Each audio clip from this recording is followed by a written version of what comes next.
বিসমিল্লাহির রহমানির রহিম। BCS preliminary test 2023। আজকে আমরা 170 নম্বর প্রশ্নটা সলভ করব। প্রশ্নটা ত্রিকোণমিতি থেকে হয়েছে। দেওয়া আছে 1 plus tan square theta equal 4। আমাদের থিটা হচ্ছে সূক্ষ্মকোণ, কেন? কারণ 90 ডিগ্রি অপেক্ষা ছোট বলেছে। থিটা সমান কত সেটা বের করতে হবে।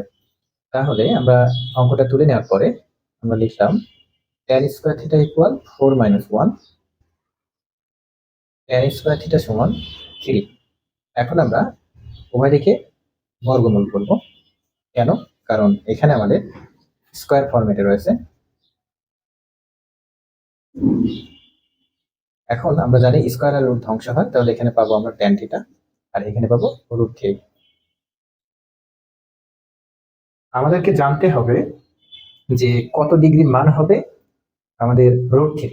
আমরা জানি যে tan 60 ডিগ্রির মান হবে √3।